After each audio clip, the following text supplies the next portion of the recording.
Welcome to the Commentary Magazine Daily Podcast. This podcast is for Friday, July 25th, 2025. We are recording it Wednesday night, the 23rd. I'm only telling you that so you understand if we make weird references to days that don't seem to make any sense. Special episode that we are doing. We're going to answer some reader mail. And by we, I mean Executive Editor Abe Greenwald. Hi, Abe. Hi, John. And I suspect our date mistakes will be the least of our factual errors. Many mistakes. Yes. Okay. Well, I'm going to get to that with not only you, but senior editor Seth Mandel. Hi, Seth. Hi, John. Social commentary columnist Christine Rosen. Hi, Christine. Hi, John. And Washington commentary columnist Matthew Continetti. Hi, Matt. Hi, John. So I'm going to begin with a letter from Tom Shattuck of Boston, Massachusetts. I love the show and have listened since day one, but I've always been perplexed by something. When J-Pod makes a mistake, about once every other show, no one ever corrects him. Are you all afraid of John? It goes something like this. He'll say Harvey Fierstein when he means Harvey Weinstein, and not a peep from the others.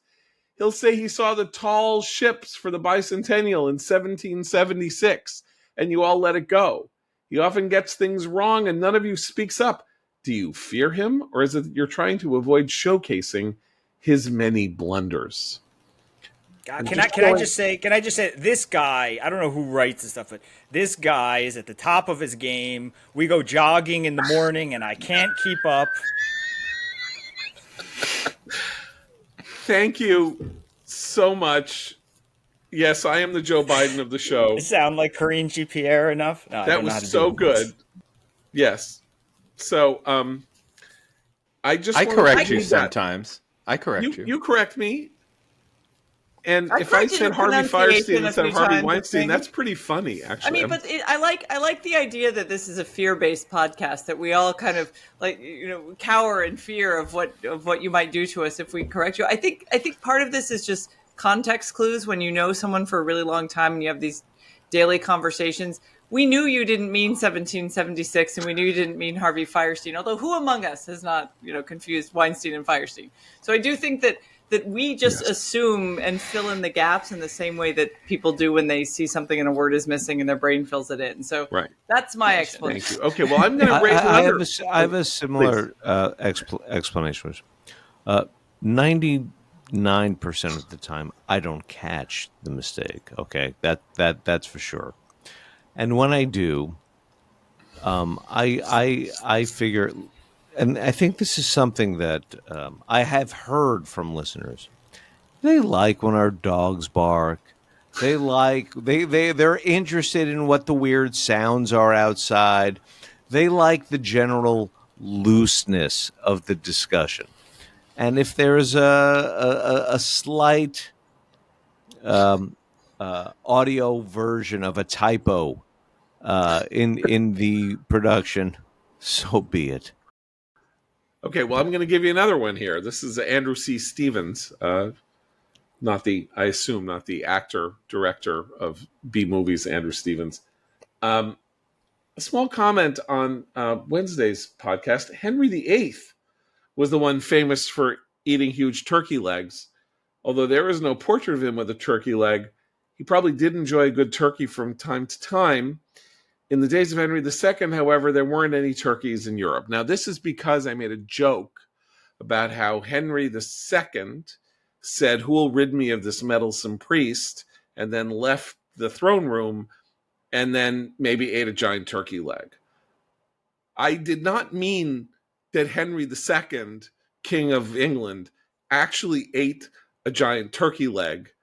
In fact, the idea that Henry VIII ate a giant turkey leg comes entirely from a movie made in 1932 called The Secret Life of Henry VIII, starring the Academy Award-winning Charles Laughton, who, looking like a Sybaritic slob, was caught on camera holding a big turkey leg and chomping down on it, thus creating forever the indelible image of the king of excess eating turkey legs. That was a joke. A lot of the emails that we get about errors that we have made, I am afraid often kind of have a literal quality that is. What I think Yeah. is interesting about that one is it puts more weight on the turkey leg eating than on one of the more famous quotes in history and literature, right? Right. Because I got that one right. Henry II and Thomas of Becket, we all know. I mean, that's right. But then the turkey leg story, I had no knowledge of. I just So, assume that's very important to this Yes. listener. It's Yes. like the Renaissance fair version of the question, because Yeah. I mean, I didn't even know there were turkeys in Europe during the Tudor period. Where did they come from? Something. You Now learned we something know. from our listeners. There we go. Yeah. Thank you very much. Okay. Well, John Amrain, and very important, he points out he is a print subscriber, as you should all be, by going to commentary.org and subscribing to our magazine, which you will get in your mailbox every month, as well as paying for the daily actions of our podcast and reading Seth Mandel's brilliant insights on our blog to your heart's content and going through our 80 years of archives. He says, I love the podcast. I teach second grade and listen every day during my planning period, which is great because that means that he's using commentary to help him plan second grade instruction, which I'm very excited by. When I was getting married, the best advice I got was to make sure you love your partner for who they are and not what you think they can be someday. I think of liberals in this day and age and would like to give them this advice. They love the idea of what they think America could be instead of what it is. How would you counsel liberals to find, and more importantly, publicly share what they love about our amazing country? I think that's a very profound way to point out a problem with American progressivism at present, which is that American progressivism in prior eras was America's great, but it can be greater. It can be so much greater, and we can fulfill our promise if we do X, Y, and Z. You think we're good now? You have no idea how good we can be. And American progressivism now is we need to ameliorate the evils of our country, and then maybe we won't be damned forever to the hellfires of eternity and the melting by global warming and whatever. So does this strike you as a fair estimation of the problem with American liberalism and why it seems to be having a difficulty connecting with the American people in a way that it did not used to? Well, yeah, I think it does. And I think it also helps explain why we find so many on the left saying that they're not proud to be Americans, or not very proud to be Americans, that we've commented on in the podcast before. Finding ways to give advice to liberals or progressives is not really my specialty. But I guess you would try to build upon what you know your friends on the left already like about America. And there probably are things, probably mainly cultural things that they like, and pointing out that those cultural things are only to be found in our democratic, free, capitalist culture, maybe a way to nudge them a bit in the right direction, even if not ultimately successful. I would add that go ahead. I just want to say, when it comes to this business of like sort of convincing other people that they're wrong and I'm right or we're right, I am very humbled because I don't know that I've ever successfully done that. There are reasons to argue for what you believe in, whether or not they will change another person's mind after hearing them. One is that there must be a record that there were people who said this is wrong or this is right, despite the majority. That's important. But the other is that minds change in very mysterious ways and not in real time. So when you leave behind a marker that makes a decent case that you believe in earnest, it's there for someone and could have an effect on an unintended reader or listener at a later date, and I think that's all you can really hope to do. I have one. I think it's very hard for people who love this country to believe in earnest that there are people who are living in America with all the benefits of being an American who don't. And that if only they would take off their performative garb, they'd be able to say, I'm so lucky that I was born here, that I have all these rights, that I have the freedoms that I have, that no one else in the world really has. And that they really know that, but that they don't want to say it for some reason. And the thing that I've learned in the course of my life is that that's not true.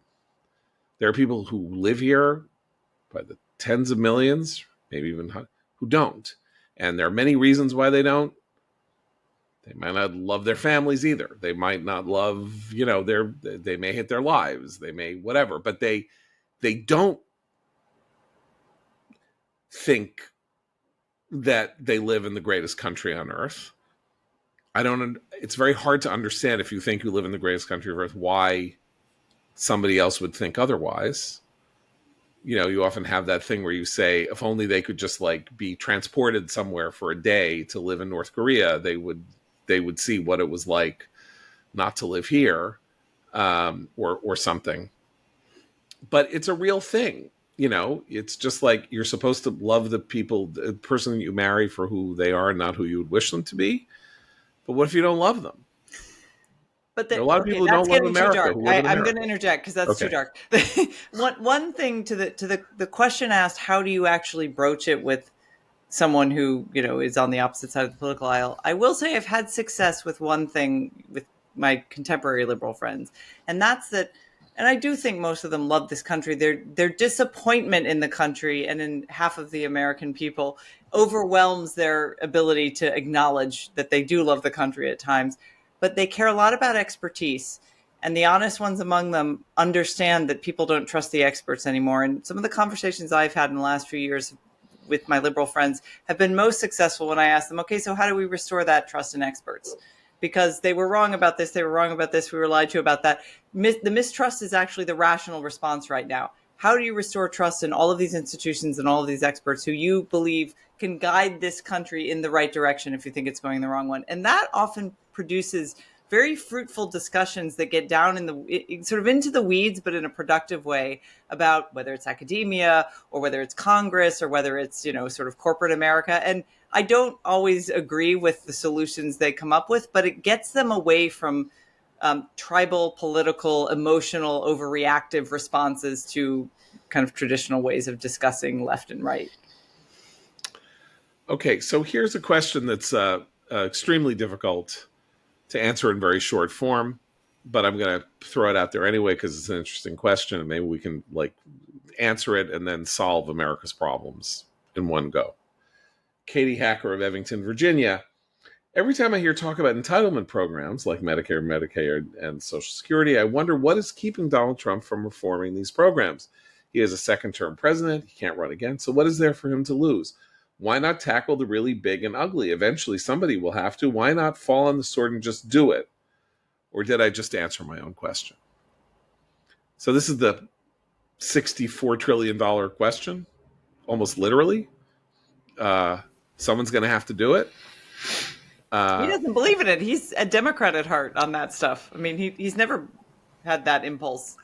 I think it's politics. I think it's politics. I think he looked at the Paul Ryan plan and Mitt Romney choosing Paul Ryan to be his running mate in 2012 and that ticket going down. And since then, Trump has thought that entitlement reform is a political loser. And one thing we know about Trump is, we know a lot, but one thing we know is he's taking an early and active interest in the 2026 midterms. and he is behind the Republican success in fundraising ahead of those midterms.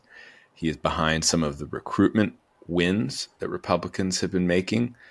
For example, the day that we recorded this podcast, Congressman Mike Lawler said he was not going to run for governor of New York next year. That basically solidifies Elise Stefanik's path to the nomination. Bill Huizenga of Michigan said he was not going to run for Senate in Michigan. That basically solidifies Mike Rogers' campaign in Michigan next year. Mike Rogers barely lost 2 years ago. You see Trump advocating this mid-decade gerrymander in Texas, which he believes will net the Republicans up to 7 House seats to give them a buffer. So I think from his point of view, talking up entitlement reform would just be handing Democrats a weapon when at the moment their sharpest knife in the arsenal is the Epstein files. So I wouldn't be surprised, actually, if Trump gets through the midterms, he does think about ways to address Social Security and Medicare to make them viable in the long run. Okay, so let me move on to something else, because you raised the mid-decade gerrymander question. Jackson Cho, who says he's been listening to the podcast since 2016 and has many fond memories of having it on in his college dorm room while playing video games. Christine, in case you were wondering whether you could play video games and be edified by our podcast, just wanted to offer a little anti-Luddism there. So anyway, Well, was the video game Diplomacy or was the video game Mario Kart? That also, Is there a diplomacy video game? Yeah, The game Diplomacy? The same game? Sure. Like the pre-1914 game where you, like, you're Turkey or you're Germany or Yeah, something? they Really? digitize everything, so like you can play Risk now on. Okay, fair enough. I every didn't board. know that. I don't play video. I'm not a Luddite, but I don't play video games. Anyway, with a fight over gerrymandering and the great screaming about how undemocratic it is and that it will generate backlash, do you guys recall if there has historically been any real backlash to gerrymandering, or is it something parties have no incentive not to do? And I was sort of racking my brain, and there are many controversies involving gerrymandering. And there was the 2010s involved a very serious constitutional argument about something that they called that was being called political gerrymandering, which is to say, illicit, the making of campaign maps for the benefit of one political party or the other, that it had already been decided that racial gerrymandering was unconstitutional, so political gerrymandering should be unconstitutional. That, of course, was something that was being argued by Democrats pretty much in Wisconsin because they didn't like the way the state was gerrymandered after the 2010 census by a Republican legislature and a Republican governor. That argument did not prevail before the Supreme Court because the Supreme Court said it did not have a right to intrude on this matter. But I don't remember gerrymandering becoming an active political issue anywhere. And what's happening now is interesting because something relatively unprecedented, I think, is being considered here in Texas, which is to rebalance the districts in Texas. It's not unprecedented. It happened in Texas 20 years ago. I remember we covered it. Tom DeLay, right? Yeah, I think that then, and it got Martin Frost out, and the Democrats. Remember, they ended up in Oklahoma at one point to deny. They drove in order not to vote. They drove out of the state. This happened a generation ago. It's happening again. Right. Okay. But obviously, therefore, the answer is no, because there may be. I'm racking my brain here, and if we had access to Michael Barone, we could send him an email. You're missing the real gerrymandering scandal hiding in plain sight, which is that Elbridge Gerry pronounce his name with a Gary. hard G. Yeah. And the word is really gerrymandering. Right. But it's not as, it's just. Well, the real scandal terrible. is the racial gerrymander, John, Right. which Yes. the Supreme Court demands. Right. I mean, the interpretation of the Voting Rights Act that the court has stuck to for years, and which Congress did basically legitimize in its update to the Civil Rights Act in the early 1980s, demands these racial gerrymanders, which create bizarre districts and which essentially have guaranteed the Democrats a certain number of seats. Justice Thomas has been very clear over the years that the court needs to revisit this because it is a racial test. It is not treating us all equally. And it creates the incentives for, in the states where it applies, for these bizarrely drawn out districts. Right. And the racial gerrymander the idea was, when the racial gerrymandering was created, it was to ensure that because of the legacy of past discrimination and the behavior of state legislatures in southern states, efforts would be made using the usual traditional politics of the gerrymander to create as few opportunities for black politicians to get elected as possible in these states. And yet they had the perverse quality, therefore, of stuffing minority voters into vast majority districts, which has had the effect of increasing polarization in the United States Congress. How?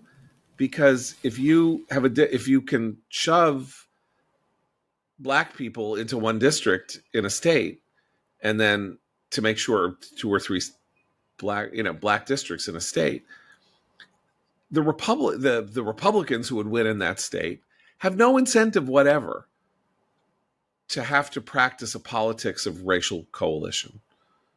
And nor do black politicians who win in these districts have an incentive to practice the politics of racial coalition. And so creates rotten boroughs, which is a boroughs, problem. but I think a lot of what we see in American polarization is that people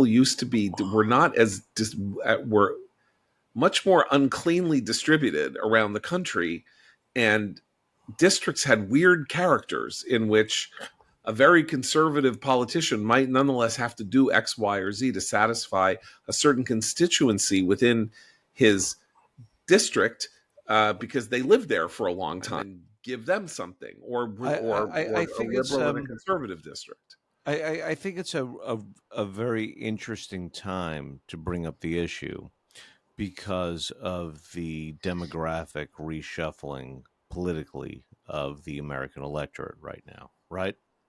As minorities are continuing to sort of drain over to the right. I'm curious to see what a big deal gerrymandering is to Democrats in the future, and sort of how they frame it and conceive it going forward.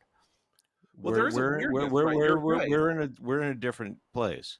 Well, I think what you're referring to is the fact that we have the weird fact that Zohran Mamdani in New York City this is not a gerrymandering issue because it doesn't have to do with Congress, wins claiming to be a representative of minority voices, but basically wins this primary within the Democratic Party by winning white voters who are interested in advancing socialist ideas that minority voters don't like, that Hispanic and black voters who went for Andrew Cuomo don't like. And so he looks like he's the candidate of the minorities, but is in fact candidate of liberal whites, and actual multi-ethnic people in New York City, from Jews to blacks to Hispanics, didn't vote for him. But I'm also talking about nationally what Trump has picked up. But that's what I'm right. So Hispanics, right? He's now reached near parity with Hispanics, and has doubled the black vote for Republicans. I mean, it's still overwhelmingly Democratic, but if these are generational trend lines that we're seeing moving, then gerrymandering is going to mean something very different in the future Right. than it has in the past. Okay, so here's a question from David Siegel. Some say that stronger parties, big issue, right? That the parties are weak, have been weak since campaign finance reform rules and various other things basically took all the power of fundraising away from the centralized parties and put it in the hands of PACs and others, and basically made sure that there was no centralized way to keep the parties within the 40-yard lines of American politics. So he says it would supposedly this would put a control on the extreme left and extreme right. But who's to say the smoke-filled rooms today wouldn't just be controlled by these same people with these same results? And I think this is an interesting point, because this notion that, we can achieve political sanity again by going back in time to what Christine would say, it's not the rule of the experts, but it's institutional rule by the parties as institutions. But the parties lost some of their power as institutions, not just because of Supreme Court decisions, but because they lost touch with voters. Well, they yeah. more importantly, I think one of the reasons they lost control with voters is they lost control of controlling information about the process. I mean, you don't need the parties weren't just power brokers; they were information brokers about voters to the people who might be running for office, and to the other way around. And I think that's actually part of the story where you cannot go back to that old way of doing things in the same way that as we discussed on earlier podcasts, that Trump is struggling with controlling information in the same way, even though he was kind of a master of this new sort of populist information ecosystem. So what a party could do, they can still raise money. They can still, throw a convention. But what a modern party can do in terms of controlling candidate, they can reform the primary process if they really wanted to. And that would actually help with some of the polarization challenges. But what would be the incentive for them to do that? I mean, the truth is that the answer to the question is in the question, which is that the point of parties having a certain amount of control was to prevent the situation we're in now, and you can't go back. Like, in other words, once you have a situation in which Donald Trump and, I don't know, Marjorie Taylor Greene and whoever else, Bernie Sanders on the left. Once you have a situation in which they get through the door, right, and don't have to be a team player to get what they want, they will be the people in the smoke-filled rooms. If you go back to the smoke-filled rooms, as he says as is said in the letter. I mean, that's really the issue, is that this was about being able to keep in line a system that was in place. And they were outsiders threatening that system. And the Supreme Court decision was had such an impact on it precisely because it loosened the hold to protect that system. And it was a situation in which you can't then go back once you let them in the door. It was supposed to, pull up the ladder or put up guardrails, whatever you want to use. And anything that weakened that, you can't really go back to once you have new people in charge. I just think there's a great desire to have structural fixes to clean up whatever messes you identify in American politics. But I think history teaches that you're just going to create a different mess. And so just work within what you have now. I think it's much simpler.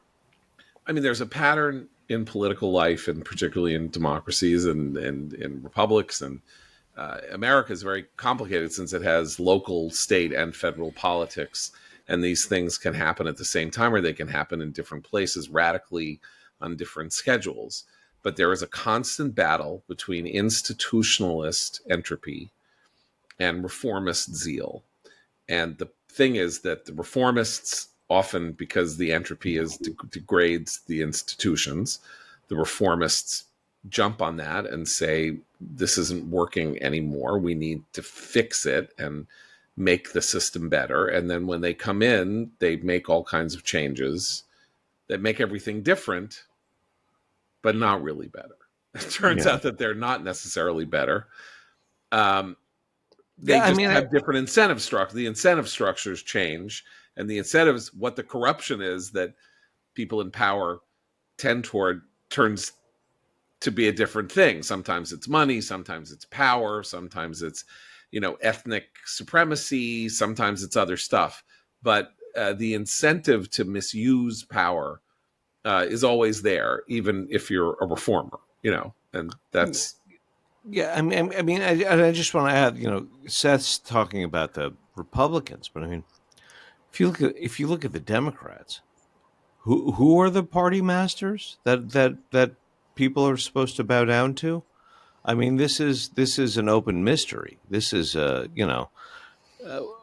what would even constitute the guardrail builders? It was Stephen Colbert until a couple nights ago, but now that's all. Fair enough. Okay, here's the last question, which I like, because it's like we're an oldies station on Sirius XM. We get to play the oldies, and this is kind of an oldie here. During my college days, the hot topics among my lefty and anti-American friends concerned American involvement in Latin America during the late stages of the Cold War. This is an area of American foreign policy about which I know nearly nothing, and no one seems to be interested in at all anymore. What happened down there? And what are the sources of this change in our interest in our hemisphere? Well, the source of the change is the easy part, and that is the Soviet Union collapsed. Right. And the global left was no longer interested in fomenting socialist revolution in the Western Hemisphere. Now, except Sean Penn. Except Sean Penn. Except Sean Penn in Venezuela. Yeah, right. And Castro's apologists just making their pilgrimages to Havana.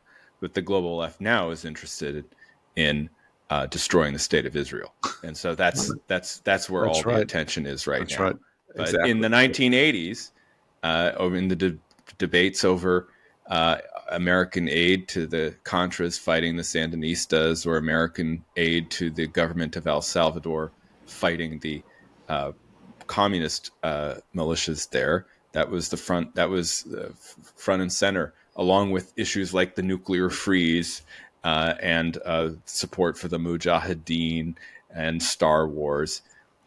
No more Soviet Union, so we have a very different set of issues and a different geographic interest, with it, not so much in our hemisphere, but whether it's the Middle East, of course, and now East Asia with the rise of China.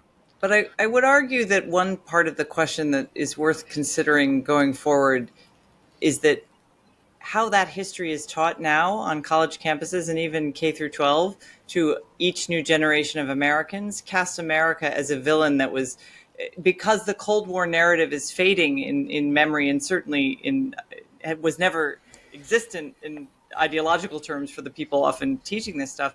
I have heard from my son's peer group things like, I don't know why we were down there backing this terrible regime when, really we should have just let the people, this was a populist movement and we backed this terrible regime.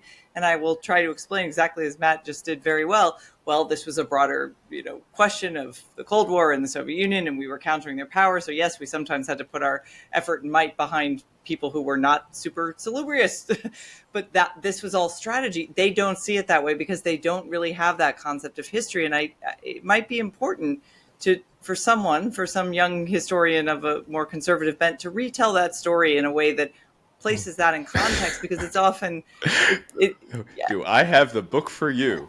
You may have forgotten A Twilight Struggle by Robert Kagan. Yeah. No, 800 pages, 800 pages of American involvement in Nicaragua. Yeah. And you can also use it to beat back home invaders. If they cross your threshold, this book also can serve as a home protection device. Lantern flies are nothing. But you're right. against Since the- Bob wrote that book in 1996, I think he came 5 or 6. Kids were born. Yeah, that was his It don't- thesis, and it yeah. turned into a book that I don't think anyone has really treated Yeah. that from a more conservative point of view. Okay, I want to conclude on this very important point. Lanternflies. When did this happen? They're everywhere. I don't remember lanternflies when I was a kid. Like there are lanternflies on my block. I was out at the beach this weekend. Lanternflies. Seth, there in Maryland, talking about lanternflies. What the hell is going on? Is this some kind of a? China. Is this a Wuhan? I mean, Did it's not somebody killer. they're an release invasive. lanternflies? Lanternflies are an invasive species, and unlike murder hornets, you wouldn't necessarily know it by the name, right? It was Right. very easy to rally people Right. against murder hornets. But lanternflies are actually quite beautiful. They look they like look like moths or ladybugs. butter. They look like ladybugs that fly. Right. Yeah. Right, and when they're younger, they're black and white or whatever without the red in it, so they look like moths or whatever. But they don't look like something that you would be afraid of, and they don't hurt you. A murder hornet is something that's going to hurt you. So the lanternflies, they get in by being, unthreatening to the humans, and that's really that matters. But they're an invasive species Socialism that's of bad the- for of the certain bug world, plants yeah. and certain trees, Yeah. and therefore will enable certain other trees that in lots of areas of America are themselves invasive species. And so the concern is that the lanternfly continues a cycle of changing an ecosystem, a bit like when the British aristocrats first started importing American gray squirrels as pets to put in cages, to show off their wealth. And then it turned out that the American gray squirrel has a much hardier immune system, and is able to eat nuts that are not quite soft yet. And the English red squirrel began dying out in massive numbers, and that's why they hunt the gray squirrels. So you never know, and this all, of course, brings us back to Michael Crichton. I would just like to say that Seth's body of knowledge. Seth has the most interesting body of knowledge. Every now and then he comes out with no idea what you're talking about. I'm sure it's absolutely true, and it's kind of fascinating. And how you know that, I don't know. It's all because I just said lantern squirrel and lanternfly. Lantern squirrel. Okay, well, Oh my God! Why didn't we all I jump again, in to correct correcting you? We corrected him. merchandising. We just Lantern corrected squirrel. him. The lantern squirrel. That's right. You did It's our correct new me. Thank you. mascot. Yes, thank you very. But there are all these things, right? And then we can close on this. Like that, there was nobody had a gluten allergy when I was younger, right? Nobody was lactose intolerant. I don't know when all these things happened. Half the people are lactose intolerant. They have celiac disease. They have and I grew up. There were people in America when I grew up. It was not that long ago. I don't like milk. I don't think that means I'm lactose intolerant. But am I wrong, or No, are there I a have host to say, of I conditions? think a lot of people could not metabolize some of these things back then, but they weren't diagnosed. We didn't have this sense of it being a problem, and they just suffered in silence. I mean, I went to school with a girl. We had to drink milk every lunch, and she would drink the milk and then like throw up, and they were like, "You have to drink your milk." She was probably lactose intolerant. Okay, fair enough. Right. But I'm just saying that many things that I'm just not old enough. It's not like I'm talking about. You people used to make buggy whips, and now they don't make buggy whips anymore. I'm still, Well, measles is coming back, so like we're getting a little retro, return of some of the things. Retro disease. Yes, that's really. It's like talk about an invasive species. That really is being imported here by a rich family lunatic from a dominant elite family who is, trying to get everybody sick with measles and has been given control of the health bureaucracy in the United States. That's a really great thing that's happened. In case you're wondering whether there are weird conspiracies that we should look into, that people who are conspiracists themselves somehow end up gaining the running the quarters of power. Okay, I don't know where I'm going with that. It's very late. We're going to stop here. Hope you have a wonderful weekend.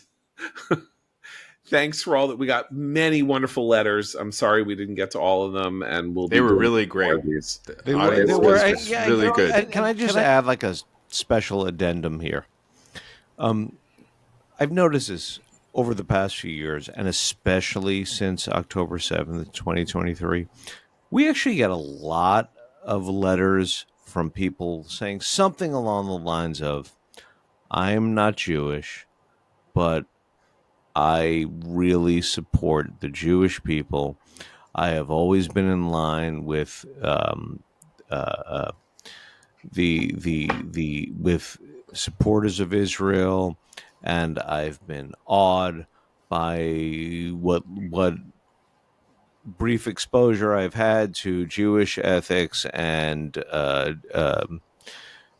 Jewish life, and I just want you to know that we stand with you. We actually get a lot of those, We get a lot of those. lot of those. Yeah, Like so many that I can't really respond to all of them, and I'm sure John can't respond to all of them. So I just want to give like a blanket thank you so much. yeah. It is received and felt in precisely the way that you would want it to be felt.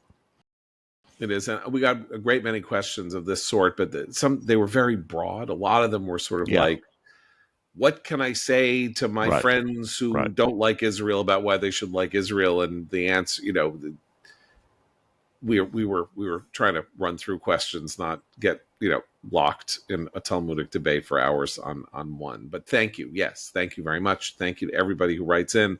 We'll be doing more of these. We keep meaning to do more of them, and then we get waylaid by news events, but they're always exciting and wonderful shows. And so thanks to everybody who wrote in, and thanks to everybody whose letters we read today. We'll be back on Monday. So for Abe, Christine, Matt, and Seth, I'm John Podhoretz. Keep the candle burning.